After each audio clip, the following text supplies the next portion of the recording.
అరే గుండోడా అని ఎక్కించకుండా ఉండాలంటే ఇలాంటివి వాడుకోండి. ఇప్పుడు నెలకు ఒకసారి.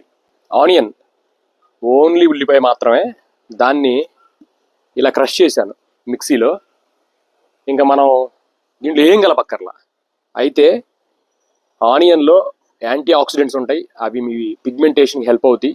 దాంతోపాటు యాంటీ బ్యాక్టీరియల్, యాంటీ ఫంగస్ ఉంటాయి, ఇవి బ్యాక్టీరియా ఫంగస్ని దూరం చేస్తాయి. దాంతోపాటు దీంట్లో ఉన్న సల్ఫరు మీ బ్లడ్ సర్క్యులేషన్కి హెల్ప్ అయ్యి జుట్టు ఊడిపోకుండా జుట్టు రీగ్రోత్ అవడానికి హెల్ప్ అవుద్ది. అయితే ఇవి దీంట్లో మైనస్ ఏంటంటే మంట పడుతుంది. కొంచెం ఒక హెయిర్ కొంచెం పెట్టుకొని ట్రై చేసి కళ్ళల్లో మంట లేనప్పుడు పెట్టుకోండి. ఎక్కువ మంట ఉంది, ఇచ్చింగ్గా ఉందన్నోళ్ళు దీంట్లో కొంచెం కొబ్బరి నూనె వేసుకోండి. కొంచెం వాడుకోండి, కొంతమంది కొంచెం వాడుకోండి. ఎంత వాడాల్సిన అవసరం నాకు పడిద్ది. ఇంటర్మీడియట్లోంచే నాకు హెయిర్ ఫాల్, వైట్ హెయిర్ రావడం మొదలుపెట్టింది. ఇప్పుడు నా ఏజ్ 39, 20 years బ్యాకే నాకు ప్రాబ్లం అవుతుంది. అప్పటి నుంచి ఏదో ఒకటి ఇలాంటి ట్రై చేస్తూ ఉంటాను. మంత్లీ వన్సే ట్రై చేయండి, ఖచ్చితంగా మీకు హెల్ప్ అవుతుంది. ఏం లేదు, ఇట్లా చేతితో తీసుకోవటం పెద్ద రాకెట్ సైన్స్ ఏం కాదు.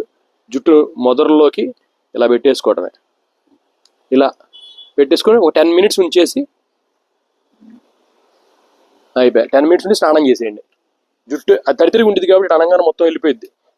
ఉల్లిపాయ మొత్తం రాసేసుకున్నారంటే కళ్ళు మంటలు పుట్టి ఇంకా అల్లాడిపోతారు. సింపుల్గా ట్రై చేయండి.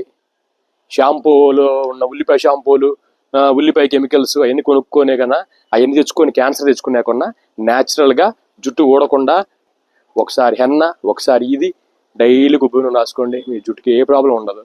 కెమికల్స్ మాత్రం వాడమాకండి. Thank you so much.